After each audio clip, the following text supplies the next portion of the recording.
Bonjour tout le monde, alors aujourd'hui je vous retrouve avec un nouveau livre qui s'appelle Rouge, qui a été écrit par Pascaline Nolo, qui est sorti en 2020, qui fait, alors il me semble un peu plus, ouais c'est ça, un peu plus de 300 pages, donc c'est un livre assez court.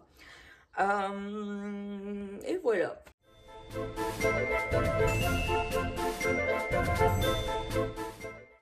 Alors, ce livre, en fait, c'est une réécriture du conte du Petit Chaperon Rouge, donc d'où le titre. Et donc, en fait, on va suivre Rouge, qui est une jeune fille. Donc, on est dans une époque assez ancienne, pas, peut-être pas Moyen Âge, mais pas loin, pas beaucoup plus récent. Et donc en fait Rouge elle vit dans un petit village, sa mère est décédée en lui donnant naissance et en fait tout le village est persuadé que sa mère a copulé avec Satan pour l'avoir, puisqu'en fait elle a une énorme tache de naissance sur toute la moitié du visage qui est rouge, d'où son prénom d'ailleurs, hein, son père lui a donné ce prénom là parce il a refusé d'aimer cet enfant, il a refusé cet enfant immédiatement quand il l'a vu. Et donc en fait, dans ce village, donc il y a une sorcière qui vit au fond des bois, la grand-mère, elle se fait appeler comme ça. Et en fait, cette sorcière, elle réclame toutes les jeunes filles dès qu'elles ont eu leurs premières règles. Donc en fait, dès qu'elles ont saigné pour la première fois, 7 jours après, elles doivent être envoyées dans la forêt et être données en offrande plus ou moins à la grand-mère. Donc on ne sait pas ce qui se passe pour ces jeunes filles. Et en fait, si les villageois font ça, c'est tout simplement parce que si ils n'envoient pas une jeune fille qui vient de saigner, bah en fait, il y a pas mal de malheurs qui s'abattent sur le village. Donc voilà, ils sont plus ou moins contraints. Et donc en fait, Rouge, voilà, on va suivre un petit peu sa vie.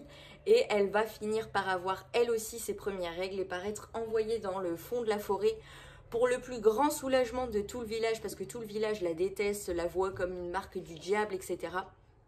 Et donc, euh, et donc voilà un petit peu ce qui va se passer dans ce livre. Pour les personnages, moi je les ai adorés, je les ai trouvés super chouettes, super complexes, super complets. Et j'ai trouvé ça sympa de retrouver tous les personnages qu'on retrouve donc dans Le Petit Chaperon Rouge, mais qui ont pas du tout la même histoire, pas du tout le même rôle, pas du tout la même personnalité, pas du tout le même caractère, etc. J'ai trouvé sympa. Après, si vous avez déjà regardé quelques-unes de mes vidéos, vous savez que j'adore les réécritures de contes. Et j'adore les réécritures de contes en mode un petit peu gore, un petit peu, voilà, un petit peu détourné. J'aime beaucoup. Donc bah là j'ai adoré redécouvrir ces personnages-là dans de nouveaux rôles. Et j'ai notamment adoré le personnage de Rouge parce qu'elle sort complètement du cadre habituel. Ça sort complètement des réécritures que j'ai pu lire sur ce même conte. Et ben, j'ai vraiment accroché en fait à ce que l'auteur en a fait. Elle a réussi à, voilà, à sortir complètement Rouge de ce qu'on a l'habitude de voir, de ce qu'on a l'habitude de lire. Et personnellement, j'ai adoré. Voilà, j'acquiesce à 100%. J'ai beaucoup aimé la manière dont elle a tourné les personnages. Le style d'écriture, il est vraiment, vraiment top. En fait, c'est un style d'écriture, je m'attendais pas à ça, mais c'est super littéraire en fait. J'ai trouvé ça super littéraire, il y a des métaphores, il y a des tournures de phrases, des syntaxes, enfin voilà, j'ai eu l'impression de retourner sur des lectures classiques que je faisais pendant ma licence. Et, euh, et j'ai adoré en fait parce que c'est vrai que c'est super rare de tomber comme ça sur de la littérature jeunesse, mais avec un style d'écriture aussi littéraire, aussi fin, aussi... Enfin voilà, moi j'adore. Ça faisait longtemps que j'étais pas tombée sur un livre comme ça avec un style pareil, surtout en littérature jeunesse. Et j'ai beaucoup aimé en fait parce qu'on n'est pas sur du style d'écriture un peu lourd comme ça pouvait être le cas pour certaines de mes lectures pour ma licence notamment. Là, c'est super littéraire, mais c'est pas du tout compliqué à comprendre. Et le côté littéraire rend le texte super joli, en fait, malgré les atrocités qui sont décrites dedans. Ben, je l'ai trouvé super joli et j'ai beaucoup aimé. Pour ce qui est de l'intrigue, alors j'ai vraiment adoré.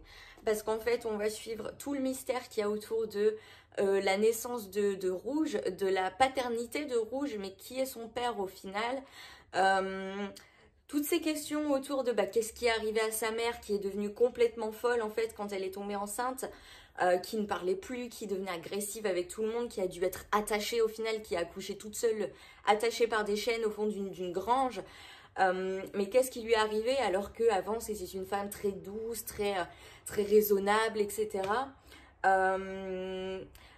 Toute la question en fait autour aussi du physique de Rouge, pourquoi cette tache rouge, les questions qui tournent autour d'eux, qu'est-ce qui arrive aux filles qui sont bannies dans la forêt, qu'est-ce qu'elles deviennent, pourquoi est-ce qu'on les revoit jamais, est-ce qu'elles sont mortes ou pas, enfin voilà, il y a pas mal de questions qu'on se pose tout au long du livre. Et j'ai adoré en fait découvrir un peu les réponses à toutes ces interrogations et à tous ces mystères. J'ai beaucoup aimé. En plus, en fait à chaque fin de chapitre j'avais envie de connaître la suite, de savoir ce qui allait arriver à Rouge, quelle décision elle allait prendre aussi, comment est-ce que son avenir, son histoire allait tourner. Enfin j'ai vraiment beaucoup aimé et je dois dire qu'honnêtement j'ai vraiment pas du tout été déçue de cette réécriture du conte. J'avais un petit peu peur parce que comme j'ai dit, moi j'adore les contes de fées, j'adore les réécritures de contes de fées.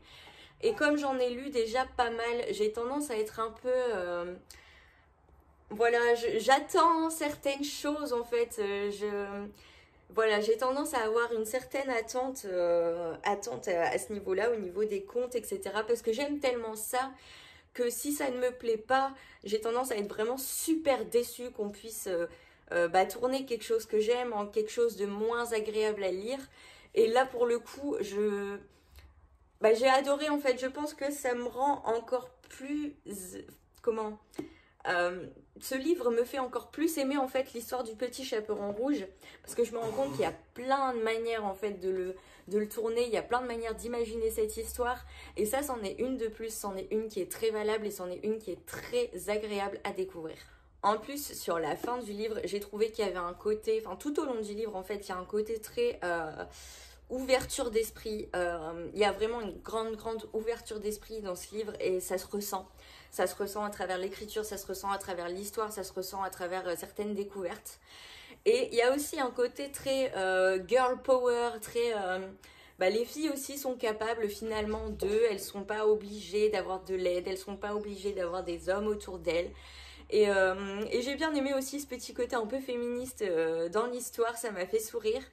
Et j'aime bien en fait qu'on puisse caser ce genre d'idées dans une réécriture de conte. Donc voilà, j'étais très contente. Ensuite, je voulais juste vous montrer, mais au niveau de l'édition, là, voilà, le côté des pages rouges. C'est peut-être un détail, mais en fait, j'adore. J'ai trouvé ça sublime. J'ai trouvé ça très chouette. Et donc en fait ce livre-là, au début je ne connaissais pas du tout. Et c'est en parlant avec une de mes collègues de la médiathèque qui est amie en fait avec l'auteur et qui m'a vraiment conseillé ça, puisque je lui ai raconté que voilà, moi j'aimais bien les réécritures de contes, etc. Et donc elle m'a parlé de son amie qui avait écrit ce livre. Et elle me l'a fortement conseillé, on va dire, donc je l'ai tout de suite réservé à la médiathèque et je suis vraiment pas déçue de l'avoir fait.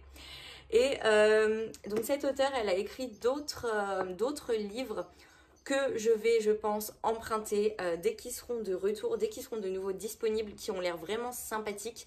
Et étant donné que j'aime bien son style d'écriture, j'aime beaucoup ce qu'elle fait en fait de ses livres, en tout cas de celui-ci, du seul que j'ai lu. Je pense que voilà, je vais en lire d'autres d'elle parce que j'ai envie de voir en fait ce que ça donnerait sur d'autres sujets, sur d'autres styles, etc. Sur autre chose que des contes éventuellement. Mais voilà, donc j'ai assez hâte de lire d'autres livres de cet auteur. Alors, pour la note du livre, je pense que vous l'aurez compris, mais j'ai vraiment adoré. Moi, je lui mets 5 sur 5. Vraiment, si vous aimez les réécritures de contes, si vous aimez l'histoire du petit chaperon rouge et ses déviations, n'hésitez pas du tout à le lire. Vraiment, foncez parce qu'il est génial. Mais il est vraiment génial. Par contre, je voudrais dire un petit attention parce que même si c'est du jeunesse, je pense que c'est pas adapté pour les plus jeunes vraiment, parce qu'il y a entre autres, il y a beaucoup de maltraitance physique, il y a de la maltraitance psychologique, on a quand même des histoires de viol, de meurtre, donc c'est quand même assez sombre. Donc voilà, il faut pas s'attendre à un joli petit conte de fées mignon, pas du tout. Si vous êtes sensible à ces sujets-là ou si c'est des sujets qui ont tendance voilà, à vous mettre mal, à vous perturber, le lisez pas forcément parce que c'est des sujets qui sont traités et de manière assez crue dans le livre. Moi, ça ne me dérange pas, j'aime le fait qu'on puisse aborder comme ça des sujets assez crûment. Mais voilà, ça peut en déranger d'autres, donc je préférais prévenir quand même, ça peut être assez sensible pour certaines personnes. Mais sinon, si vous n'avez pas de problème avec ça, vraiment foncez, je peux que vous le recommander. Si vous l'avez lu ou si vous avez l'intention de le lire, n'hésitez pas à me le dire. Si vous l'avez lu, n'hésitez pas à me dire ce que vous en avez pensé, parce que moi j'ai adoré. Mais voilà, moi j'adore les contes de fées, etc. Donc peut-être que je suis pas très objective, mais n'hésitez pas à me dire ce que vous en avez pensé. Et puis moi, je vais vous laisser là-dessus. Je pense que j'ai assez parlé de ce livre-là, en tout cas pour aujourd'hui. Et je vais vous souhaiter un bon week-end, une bonne semaine, parce que peut-être que vous ne me regardez pas en plein week-end, on ne sait pas.